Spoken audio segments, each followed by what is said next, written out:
이때는 또 심지어 안 돼, 기다려, 하면 안 되는 거지 알지? 라고 했을 때 발작 버튼이 있어요. 근데 엄마가 안 되는 거야, 안 돼 라고 계속 엄마가 발작 버튼을 누르는 거예요.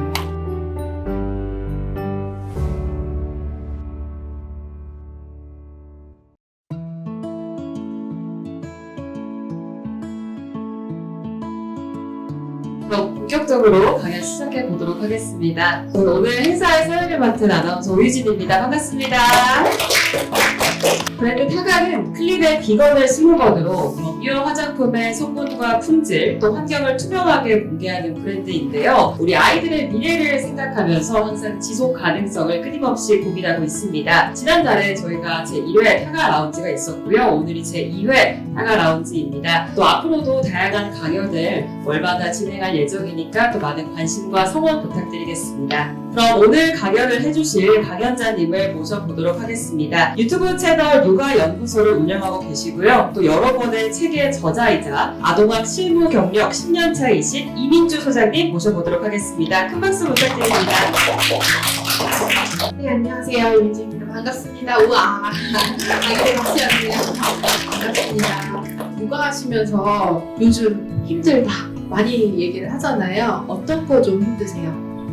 다 힘들어요. 제가 재작년에 컨퍼런스를 진행하면서 주사를 해봤더니 훈육이 단연 1등이더라고요. 훈육 자체는 사실은 어린이집을 가든 안 가든 힘든 상황이에요. 그래서 우리가 오늘 훈육이 왜 힘든지, 그리고 훈육을 할 때 엄마들이 아빠들이 또 힘들어하는 이유 중에 하나가 그렇게 죄책감이 든대요. 맞아요. 그러니까 엄마들이요, 육퇴하고 나면 저는 나와서 본인 시간 꼭 보내라고 말씀드리거든요. 그게 너무너무 필요해요. 왜냐하면 오늘 하루 정말 많이 수십 번 훈육을 하잖아요. 그러고 나면 마음이 정말 힘들단 말이에요. 그래서 오늘 제가 훈육을 조금 집어드리면서 적어도 죄책감은 남지 않도록 제대로 내가 훈육을 했구나, 성취감을 좀 느낄 수 있게 하는 게 제 오늘 목표거든요.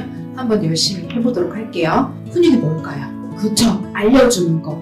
아까 제가 전반적인 발달이 미숙하기 때문에 옳고 그름의 판단이 안 된다고 했어요. 그치만 내가 할 거야, 나 하고 싶어, 내 맘대로 할 거야, 이런 마음들이 막 생긴단 말이에요. 이건 옳은 행동이야, 이건 아닌 행동이야, 이 기준을 알려주는 게 바로 훈육이에요. 훈육을 할 때 느끼는 게, 이제 저도 아이를 키우면서 아이 아빠가 훈육을 할 때가 있잖아요. 나중에 나올 텐데 아빠가 훈육할 때 저는 개입하면 안 되기 때문에 기다려요. 먼발치서를 보고 있으면 36개월이 지나면서 특징적인 게 있어요. 그전에는 그래도 훈육이 됐단 말이에요. 36개월이 지나가면서 아이가 따박따박 자기 생각을 말하기 시작합니다. 그러면서 5분 정도 지나면 싸우기 시작해요. 그런 문제들이 있거든요. 그래서 우리가 아이한테 옳고 그름을 가르치는 거는요, 태어나는 그 순간부터. 근데 뭘 지켜야 하냐? 이렇게 보시면 시기별로 훈육 방법이 다르다고 했어요. 아이의 연령에 따라서 훈육의 방법, 방식을 달리하는 거지, 이 개월수까지 기다렸다가 훈육을 해야겠구나, 이건 아니라는 거예요. 구분하실 수 있으시겠어요? 그래서 시기별로 다른 것도 제가 예시를 한번 들어볼게요. 만약에 아이가 떼를 썼어요. 떼를 쓰고 막 울고 있어요. 그리고 엄마는 훈육을 하려고 자세를 잡았어요. 근데 아이가 훈육이 들어가지 못할 정도로 막 떼를 쓰고 운단 말이에요. 그러면 우리 육아서나 영상에서 공부했을 때 아이가 들을 준비가 안 되면 뭐 하라고 나와 있어요? 공부했잖아요. 그쵸?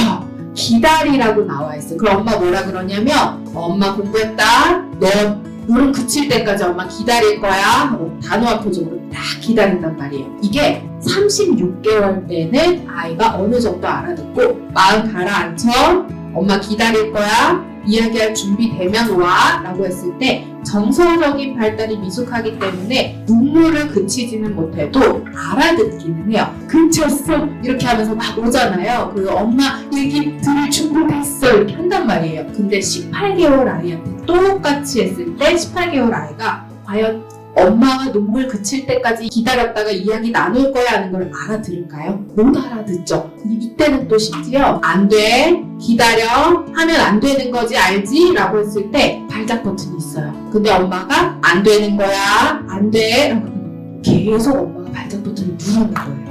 분명히 육아서나 영상에서는 아이가 울고 때를 쓰면 진정될 때까지 기다리라고 했는데 잠들어 버리거나 또 굉장히 쿨한 애들은요, 엄마 기다리고 있는데 잊어버려요. 그리고 다른 놀이 하러 가요, 신나게. 그러면 엄마 고민돼요. 기분 풀려서 하지 말아야 되는 행동도 그만하고 이미 벌써 전환이 돼서 다른 놀이를 하고 있는데 가서 내가 다시 자세를 잡는 게 맞나? 이런 생각들을 하게 되거든요. 그래서 시기별로 훈육 방법이 다르다는 거를 알고 계셔야 돼요. 자, 그리고 한 가지 더 알아야 될 게 있어요. 훈육을 할 때 우리가 고려해야 되는 세 번째가 뭐냐면 바로 아이가 타고나는 기질들이 있어요. 내가 낳은 아이가 쌍둥이일지언정 둘의 성향은 타고나는 기질은 굉장히 다를 수 있어요. 그래서 우리는 타고나는 기질이라고 하는데 혹시 이게 언제 결정이 되는지 아세요? 언제 결정되냐면 태아 12주 때 기질이라는 게 결정이 돼요. 굉장히 빨리 결정되죠. 그리고 이 타고나는 기질은요, 정말 쉽게 바뀌지 않아요. 바뀌지 않는다라고 말씀을 드리면 정말 좌절하시는 분들이 있어요. 다행히도 아이가 타고나는 기질은 있지만 이 아이의 기질을 어떻게 파악하고 엄마가 어떻게 육아를 하고 어떤 환경을 제공하느냐에 따라서 이 아이의 성격과 성향이라는 게 형성돼요. 성격과 성향은 한 만 17세, 18세 정도 되면 어느 정도 완성이 되는데 이 완성된 성격과 성향은 상황에 따라 계속해서 변화되어 갈 수 있어요. 안타깝게도 우리가 좀 육아가 미숙한 이 시기에는 아이의 기질 자체를 판단하고 파악하고 하기가 참 어려워요. 그래서 우리가 지금 해야 될 게 뭐냐면요, 우리 아이들 영유아 시기에는 요런 모습들을 보이고 요런 기질들을 보이는구나 추측이 가능해요. 그래서 어느 정도 한 36개월이 지나가면서는 조금 더 도드라지게 나타나기도 하거든요. 그러다가 만 5세 정도 지나가면요, 기질 검사를 할 수 있어요. 기질 검사를 한번 해보시면 아이의 기질을 정확하게 판단이 가능하겠죠. 위험회피 기질의 아이들 같은 경우에는 모든 것들의 경계심이 높단 말이에요. 새로운 사람, 새로운 환경, 심지어는 새로운 음식, 식감에도 경계심이 높아요. 그러다 보니까 위험회피 기질이 정말 강한 친구들 같은 경우에는 편식도 심한데 이 편식은 고쳐나가기도 쉽지가 않아요. 특징적으로 보상의존 기질 같은 경우에는 타인과의 관계가 굉장히 중요하거든요. 근데 이 아이들을 특히 기질을 좀 잘 파악하고 훈육해야 된다라고 예시를 좀 많이 들어드리는 경우가 뭐냐면요, 보상의존 기질은 타인과의 관계나 주변의 시선이 굉장히 중요하다고 했어요. 근데 영유아 시기에 아이한테 가장 중요한 타인이 누구죠? 엄마죠. 이 친구들 같은 경우에는 굉장히 강점으로 짚자면 정서 발달이 굉장히 빠르고 민감하기 때문에 엄마의 기분이나 이런 것들을 굉장히 빨리 파악해요. 근데 약점이라고 짚자면 굉장히 의존도가 높단 말이에요. 그래서 우리가 기질을 잘 파악했을 때 관계가 굉장히 중요하다. 뭐부터 해야 될까요? 이렇게 감정 조절이 힘들고 엄마와의 관계가 굉장히 중요한 아이들한테 훈육을 해야 된다라고 했을 때 뭐부터 해야 될까요? 이 아이들의 약점인 감정 조절하는 거를 엄마가 좀 도와줄 수 있어야 돼요. 특히 중요한 대상인 엄마이기 때문에 괜찮아. 엄마가 너 미워서 그런 거 아니야. 근데 화난다고 물건 던지는 거는 잘못한 거야. 그거는 분명히 엄마가 이야기하고 넘어가야 돼. 괜찮아. 물 한 잔 마시고 진정해. 괜찮아. 이렇게 이야기를 하면 아이들이 되게 신기하게요. 이 아이들은 흥분이 싹 가라앉아요. 근데 이 아이들이 흥분이 가라앉았을 때 엄마들이 또 한 번 고비가 와요. 이 아이들은 안겨 있으려고 해요. 그래서 엄마가 훈육을 하는데 해야 되니까 하기는 해요. 근데 엄마들이요, 안고 훈육을 했는데 이게 과연 맞는 훈육인가요? 이런 이야기들을 많이 하거든요. 아이를 안고 훈육해도 되나요? 라고 물어봤을 때 그 평가는 제가 할 수 있을까요? 엄마들이 할 수 있을까요? 아무리 전문가라도요, 엄마가 어떻게 훈육했어요? 저 잘하고 있나요? 요걸 보고는 절대로 판단할 수가 없는 거예요. 그래서 훈육 매뉴얼을 일반적으로 참고는 해야 되기는 해요. 그런데 결과적으로는 우리 아이의 기질을 잘 파악하고 기질에 따라서 받는 훈육을 하는 게 맞다라는 걸 좀 아셔야 돼요. 자극추구형의 아이들 같은 경우에는요, 굉장히 새로운 거에 흥미를 많이 가지고 위험회피 기질과 조금 반대예요. 그러면서 이 아이들 같은 경우에는 강점이라고 보면 트니트니 갔을 때 앞에 시범맨하고 있는 친구들이에요. 리더십도 강하고 상담 가면 우리 아이들에 대한 평가를 선생님들이 굉장히 에너지가 좋고 친구들한테 리더십도 강하고 뭐든지 자신감 있게 적극적으로 참여해요. 이런 말들을 많이 해요. 약점이 뭐냐면 그런데요 어머니 조금 산만하고 집중 시간이 좀 짧아요 라는 이야기들을 한단 말이에요. 그러면 이 아이를 훈육할 때 엄마가 앉혀놓고 길게 설명하면 될까요? 안 되는 거예요. 그래서 이 친구들은 어딜 가나 짧고 간결하게 조금은 단호하게 메시지를 전달할 필요가 있다. 이렇게 좀 생각을 해주셔야 돼요. 반대로 또 보상의존과 반대로 지속 성향의 기질을 가진 친구들 같은 경우에는 다른 말로 조금 쉬운 말로 인내심 기질이라고 해요. 그래서 이 아이들 같은 경우에는 엄마가 이렇게 해야 돼 저렇게 해야 돼 지금은 뭐 하는 시간이야 이런저런 자극이나 잔소리를 하지 않아도요 본인이 목표로 설정한 거는 쭉 끌고 나갈 수 있는 인내심과 힘이 있는 친구들이에요. 근데 반면에 이 아이들의 강점이자 약점이 뭐냐면 자기 고집이 대단한 친구들이에요. 그러다 보니까 엄마가 훈육을 할 때 쉽게 써요 어렵게 써요 굉장히 어려운 거예요. 그러다 보니까 굉장히 예민한 선에서 출발을 해요. 너 이리 와 기싸움을 먼저 하기 시작해요.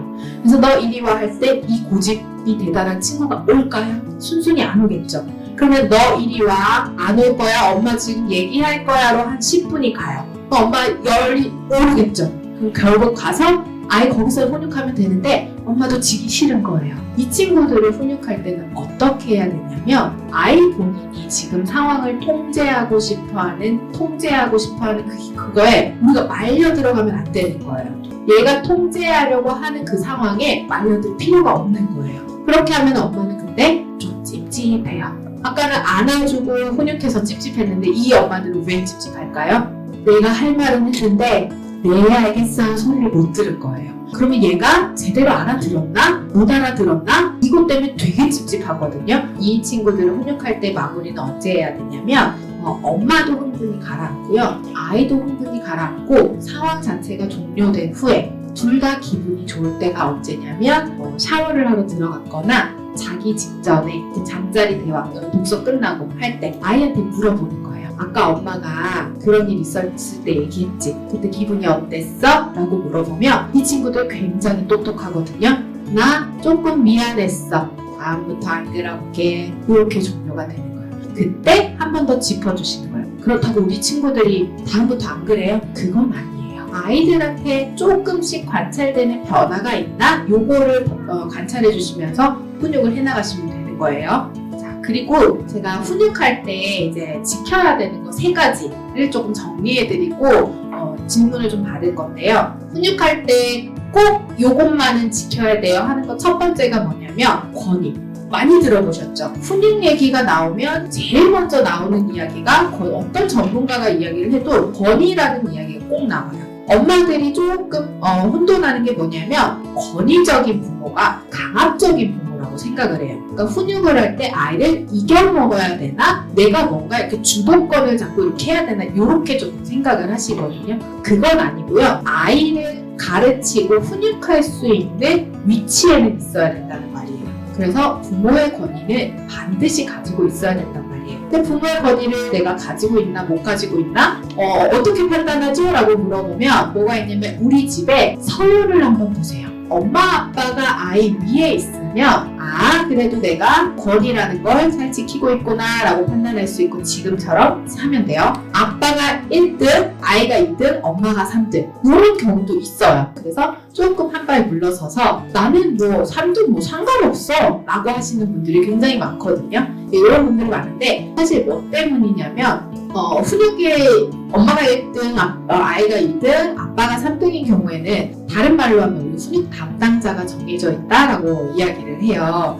뭐냐면 아빠랑 아이가 놀고 있는데 아이가 막 짜증을 내기 시작해요. 아빠한테. 그리고 아빠 만만하니까 짜증내면서 막 이거 아니야 뭐 던지고 어떤 아이들은 아빠를 때리기도 해요. 그러면 누가 출동해요? 엄마가 출동하는 거예요. 그럼 훈육을 해요. 너 아빠한테 그럼 돼야 안 돼. 근데 사실은 이 상황에서는 누가 훈육을 해야 돼요? 아빠가 아이한테 훈육을 해야 되는 거예요. 그래서 제가 처음에 아까 말씀드렸던 저희 아이 아빠가 아이를 훈육할 때 제가 성에 차겠어요? 안 차겠어요? 안 찰 때가 많아요. 그럼에도 불구하고 정말 꾹 참고 참견하지 않는 이유가 제가 참견하고 훈육에 들어가는 순간 아빠의 권위가 3등이 되는 거예요. 그래서 아이랑 아빠랑 싸울지언정 육퇴하고 나서 우리끼리 이제 상황을 정리를 하는 게 맞고 아이와 아빠랑 해결하는 게 맞는 거예요. 그렇게 해서 우리가 권위를 좀 지킬 수 있어야 그래도 훈육을 해나갈 수 있다. 아이를 뭔가를 가르쳐 나갈 수 있다. 이렇게 생각해 주셔야 되고 이거랑 조금 연결해서 뭐가 있냐면요. 방금 설명드렸듯이 이거 많이 보셨을 거예요. 훈육할 때 일관성 지켜야 된다라고 말씀드리잖아요. 일관성에는 두 줄기가 있어요. 방금 말씀드렸던 아빠와 엄마, 즉 육아에 참여하는 양육자 간의 일관성을 좀 지킬 수 있어야 돼요. 엄마는 허용하지 않아요. 근데 아빠는 허용해 준단 말이에요. 그럼 일관돼요? 안 일관돼요? 일관되지 않아요. 교사도 어떤 상황이 있냐면 만만한 선생님한테는 제멋대로 해요. 근데 조금 그래도 이 선생님한테는 제멋대로 하면 안 되겠다는 딱 판단이 되면 그 선생님 말을 정말 잘 들어요. 그러니까 이렇게 되는 경우가 많거든요. 그래서 집에서부터 조금 일관되게 해주셔야 되고 이게 돼야 가장 중요한 옳고 그름을 가르쳤을 때 이 사람한테는 이렇게 저 사람한테는 저렇게가 아니라 행동을 수정해야 되는 게 맞구나를 인식할 수 있어요. 또 한 줄기는 뭐냐면 양육자 간의 일관성 플러스 내 안의 일관성이 있어야 돼요. 일관되게 어제도 해주고 오늘도 해주세요가 일관성이 아니라요. 아이한테 제대로 설명을 해주셔야 돼요. 어제 했던 놀이 재밌었지. 엄마도 재밌었어. 근데 오늘도 하면 너무 좋겠지만 엄마 오늘 컨디션이 너무 안 좋고 저녁 준비도 안 되어 있어. 그래서 해줄 수가 없어. 미안해. 그 대신에 아빠 오면 하자. 또는 주말에 우리 또 재밌게 해보자. 이렇게 설명을 해주면서 기준의 일관성을 아이가 납득할 수 있게 해주셔야 돼요. 또 아빠가 왔을 때 해주거나 또는 주말에 해줄 때 엄마가 고마워 기다려줘서 엄마 못해줘서 미안했는데 기다려줘서 고마워 이게 반복이 되면 이 아이가 정서가 발달하고 사회성이 발달하고 인지가 발달하고 언어가 발달하면서 이 상황들이 이해되기 때문에 엄마 나 못해서 너무 속상해 하는 울음으로 바뀌어요. 떼쓰는 울음과 속상한 울음은 달라요. 그쵸? 그때 우리 뭐 해주면 돼요? 대신에 엄마가 요거는 해줄 수 있을 것 같은데 오늘은 요걸로 할 수 있겠어? 라고 하면 아이랑 어느 정도 타협이 되는 거예요. 그 기준이 일관돼야 된다는 거예요. 마지막으로 이성인데요. 요거 나오면 엄마들이요. 조금 힘들어해요. 그쵸? 어떤 거냐면 이성적으로 훈육해라. 쉬워요? 어려워요? 어렵죠. 근데 이성적으로 훈육해야 되는 건 맞는데 사람이 어떻게 늘 이성적일 수가 있겠어요. 그쵸? 그래서 이성적으로 훈육해라가 아니라 이성적일 때만 훈육해 주시면 되세요. 엄마 잠깐 마음 가라앉힐 시간이 필요해 라고 설명하고 저는 아이가 보는 데서 그냥 했어요. 한 2돌쯤부터 알아듣든 못 알아듣든 했더니 아이가 화가 났을 때는 뭘 배워요? 소리 지르고 내 맘대로 하는 게 아니라 혼자만의 시간을 가지고 마음을 가라앉혀야 되는구나. 요거를 배운단 말이에요. 너무 화가 날 때는 혼자만의 시간을 가질 것 자체를 보여주는 거예요. 그냥 그 모델링이 되거든요. 이렇게 하시고 너무 그것조차 조금 에너지가 남아있지 않다라고 할 때는요. 그냥 집안일 하러 가세요. 하러 가서 엄마 잠깐 시간 필요해 하고 정말 혼자만의 시간을 조금 가지면서 흥분 가라앉힌 후에 이리 와봐. 아까 엄마 이야기 할 거 있었거든 하고 그때 들어가시는 게 맞아요. 이성적으로만 훈육하는 게 아니라 이성적일 때만 훈육하는 거. 이건 실천이 가능하겠죠. 자, 그래서 오늘 훈육 설명을 정말 축약해서 그리고 기질에 대한 설명도 제가 다 못 드려서 너무 아쉽기는 한데 어쨌든 제가 기질 강의도 여러 번 다니고 있으니까 또 뵐 수 있기를 바라면서 고민 있으신 거 조금 던져주시면 제가 코칭 드리도록 할게요. 혹시 제가 아기가 너무 울고해서 그때 저도 엄마들이 하고 나서 애가 진정이 안 될 때 그럼 제가 좀 얘기하거든요. 그러면 너가 마음 진정될 때까지 나는 잠깐 방에 있을게. 진정이 되면 엄마한테 와 이렇게 얘기를 해요. 근데 어떤 데서 옛날에 들은 꼭 그 앞에서라도 지켜는 봐야 된다고 얘기를 하는 거예요. 네네. 네, 그리고 자기를 피하는 행동이 과연 맞는 건지. 아이가 몇 개월이에요? 36개월. 36개월. 요거는 아까 시기별로 훈육 방법이 다르다 했던 거에 해당이 되는데요. 우리가 어떤 상황에서도 부모의 역할, 의무가 뭐냐면 가장 위에 순위에 있는 게 아이의 건강과 안전이란 말이에요. 근데 아이가 혼자서 거실에 있었을 때 과연 이 아이가 뭔가 건강하거나 안전한 것에 대해서 조금 위험성이 있다라고 판단이 되면 그 공간을 벗어날 수는 없어요. 근데 이제 그렇지 않고 아이가 어느 정도 책 보고 그냥 혼자 있을 수 있는 아이다, 그런 정도의 발달이 됐고 그런 정도 연령이 됐다라고 하면 아이한테 설명한 후에 잠깐 혼자 시간을 가져도 돼요. 근데 이때는요, 아이한테도 본인이 지금 뭔가를 해서 엄마가 이런 상황이 됐기 때문에 라는 마음이 있어서 되게 불안하거든요. 그리고 엄마가 눈앞에서 사라져버리면 또 더 불안할 수 있어요. 그래서 이때는 들어갈 때 시간을 조금 정해주시는 게 좋아요. 봐봐, 엄마 긴 바늘 지금 6에 있지. 엄마 팔 될 때까지만 잠깐 마음 가라앉히고 올 테니까 잠깐만 책 보고 있어. 이렇게 해주시면 되고요. 아까 말씀드렸던 것처럼 아직까지 눈앞에 없으면 아이 혼자 두기는 위험한 시기이다 라고 할 때 제가 했던 방법은 이제 조금 물리적인 거리를 두기는 해야 돼요. 엄마도 너무 화가 난 상황에서는 그럼 저는 부엌으로 가서 아이는 거실에 놀고 있고 부엌으로 가서요 설거지를 하면서 한쪽 귀에 버즈를 꼈어요. 두 쪽 귀 다 낄 수는 없어요. 왜냐면 아이 관찰을 해야 되기 때문에 한쪽 귀에만 끼고 좋아하는 노래를 두 곡을 얼른 듣는 거예요. 그러면 어느 정도 마음이 싹 가라앉기는 해요.